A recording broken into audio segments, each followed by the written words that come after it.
الحمد لله رب العالمين والعاقبة للمتقين والصلاة والسلام على رسوله محمد وآله وصحبه أجمعين.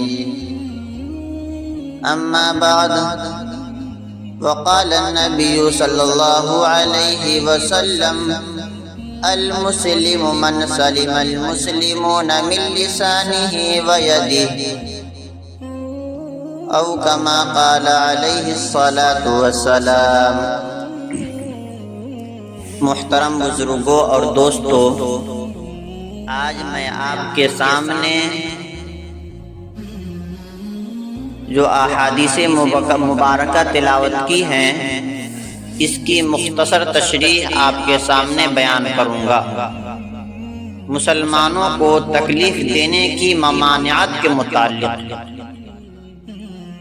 محسن انسانیت جناب نبی کریم صلی اللہ علیہ وسلم نے ارشاد فرمایا: کامل مسلمان وہ ہے جس کی زبان اور ہاتھ سے دوسرے مسلمان محفوظ رہیں. اس حدیث میں باہم زندگی گزارنے کا ایک سنہری اصول بیان کیا گیا ہے کہ اگر انسان اس اصول پر ہم سب عمل کرنے والے بن جائیں، ہمارا معاشرہ عمل کرنے والا بن جائے، تو ہمارا معاشرہ امن و شانتی کا گہوارہ بن جائے.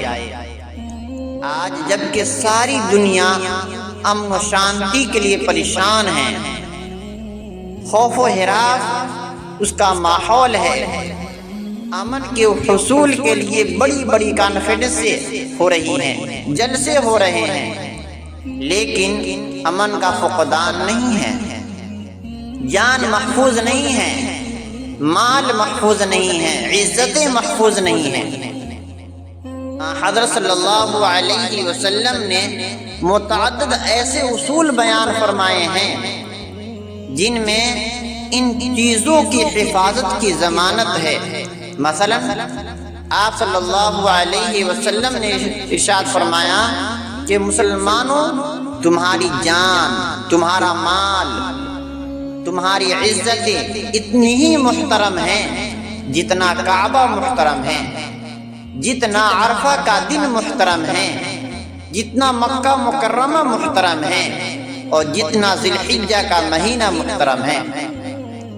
اگر یہ اصول ہماری زندگی کے سامنے ہو، ہم اپنی زندگی گزارتے ہوئے یہ ہمارا ہر وقت ذہن ہو کہ دوسرے مسلمان کی مال، عزت، آبرو کتنا محترم ہے، کہ آپ صلی اللہ علیہ وسلم فرما رہے ہیں جتنا کعبہ محترم ہے، جتنا عرفہ کا دن محترم ہے، مکہ مکرمہ محترم ہے، جتنا ذی الحجہ کا مہینہ محترم ہے، اتنا دوسرے مسلمانوں کی، ایمان والوں کی جان، مال، عزت محترم ہے. تو یقین یاد رکھیے کہ ہمارا معاشرہ امن و شانتی کا پیغام بنے گا،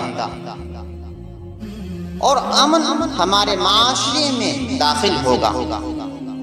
انہی اصول میں سے ایک اصل اصول یہ ہے جو احادیث مبارکہ میں آپ کے سامنے جو احادیث مبارکہ تلاوت کیا ہے، اس میں آپ صلی اللہ علیہ وسلم نے ارشاد فرمایا کہ سچا پکا مسلمان وہ ہے جس کی زبان اور ہاتھ سے دوسرے مسلمان محفوظ رہے. اعضائے انسانی میں سے، یعنی انسان کے بدن کے سارے اعضاء میں سے، اس احادیث میں دو کا ذکر ہوا ہے عموماً. وہ ذکر کیا ہے؟ زبان اور ہاتھ کا صحیح استعمال، یعنی ہاتھ کا ہی استعمال زیادہ ہوتا ہے، یا تو زبان کا استعمال زیادہ ہوتا ہے یا ہاتھ کا استعمال زیادہ ہوتا ہے. اور احادیث میں اسی دو کا ذکر زیادہ آیا ہے. لہذا جب انسان ان دونوں کو بچا لے گا تو باقی اعضاء بھی بچا لے گا. اور جو ان دو کو نہیں بچا سکتا، اپنی ہاتھ کو اور اپنی زبان کو نہیں محفوظ رکھ سکتا، تو اس کے باقی اعضاء بھی محفوظ نہیں ہو سکتے. اور مسلمان کی قید سے یہ نہیں سمجھنا چاہیے. اور اس احادیث میں مسلمان کا لفظ آیا ہے. تو مسلمان کی قید اس لیے ہے کہ چونکہ ہمارا سابقہ، ہمارا معاشرہ اکثر و بیشتر زیادہ سے زیادہ مسلمانوں ہی سے ہوتا ہے، اس لیے مسلمان کا ذکر ہے کہ زبان اور ہاتھ میں زبان پہلے بیان کیا، زبان پہلے بیان کیا، کیونکہ زبان کا فتنہ بڑا عظیم فتنہ ہے. متعدد احادیث میں نہایت تاکید کے ساتھ آپ صلی اللہ علیہ وسلم نے زبان کی حفاظت کی ترغیب دی ہے. آپ صلی اللہ علیہ وسلم نے ارشاد فرمایا کہ جو شخص اللہ اور آخرت کے دن پر ایمان رکھتا ہو اسے چاہیے کہ یا تو خیر کی بات کہے ورنہ خاموش رہے. زبان کی اگر حفاظت نہ کی گئی تو اس سے بڑے بڑے فتنے پیدا ہوتے ہیں اور بہت سارے معاصی کا صدور ہوتا ہے، گناہ کا صدور ہوتا ہے. امام غزالی رحمۃ اللہ علیہ نے اپنی کتاب احیاء العلوم میں زبان کے بارے میں، زبان کے گناہوں کو 20 الگ الگ مضمون میں بیان کیا ہے کہ زبان کا سے جو گناہ سرزد ہوتے ہیں وہ کتنا خطرناک ہے، وہ ہمارے معاشرے پر کتنا خطرناک اثر ڈالتا ہے. کیونکہ یعنی تیر کا تلوار کا لگا ہوا زخم بڑھ جاتا ہے، لیکن جو زبان سے لگا ہوا زخم وار وہ کبھی نہیں بڑھتا. تو امام غزالی رحمۃ اللہ علیہ نے وہ 20 مضمون، 20 باتیں جو الگ الگ ذکر کی ہیں، ان کا تذکرہ میں آپ کے سامنے کرتا ہوں. نمبر 1 بے ضرورت کلام کرنا، بات کرنا. نمبر 2 ضرورت سے زائد بات کرنا. نمبر 3 حرام چیزوں کا تذکرہ کرنا، جیسے زنا، چوری، غیبت، ان چیزوں کا جو اللہ نے حرام کر رکھا ہے ان کو بول بالا، ان کو ذکر کرنا. نمبر 4 جھگڑا کرنا. نمبر 5 دوسرے کی تحقیر کی غرض سے شور مچانا. نمبر 6 گالم گلوج کرنا. نمبر 7 مٹھار کر بات چیت کرنا. نمبر 8 دوسرے پر لعن طعن کرنا. نمبر 9 ناجائز مذاق کرنا. نمبر 10 گانا اور فحش اشعار پڑھنا. نمبر 11 دوسرے کا مذاق اڑانا. نمبر 12 کسی کا راز ظاہر کرنا. نمبر 13 جھوٹا وعدہ کرنا. نمبر 14 جھوٹ بولنا.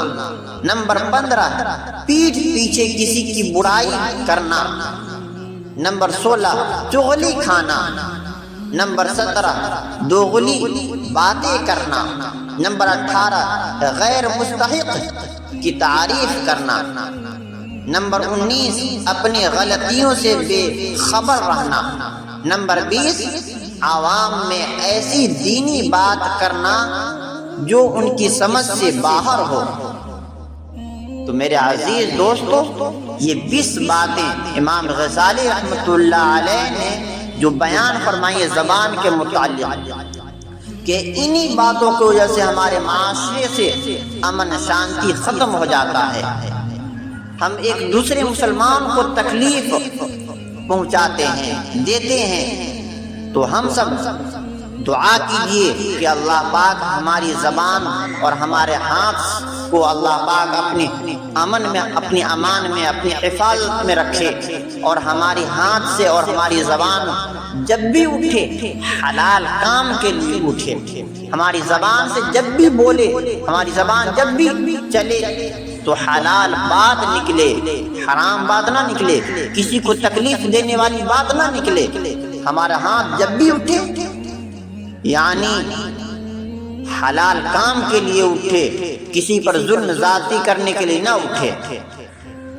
بڑی عجیب کسی نے کہا ہے میری رسوائیوں پر آسماں رویا زمیں روئی، میری رسوائیوں پر آسماں رویا زمیں روئی، میری ذلت کا لیکن آپ نے نقشہ بدل ڈالا، میری ذلت کا لیکن آپ نے نقشہ بدل ڈالا۔ بہت مشکل تھا میرے نفس امارہ کا چت کرنا، چت ہونا، بڑی مشکل تھا میرے نفس امارہ کا چت ہونا، تیری تدبیر الہامی نے اس کا سر کچل ڈالا۔ میرے عزیز دوستو، ہم سب اللہ سے پناہ مانگے کہ اللہ پاک ہماری زبان اور ہمارے ہاتھ سے جائز امور میں اسے استعمال میں لائے، ہم کام کرے، یعنی اس سے غلط جگہ ہم استعمال نہ کرے۔ اللہ پاک ہم سب کو عمل کی توفیق عطا فرمائے۔ وما علینا الا البلاغ۔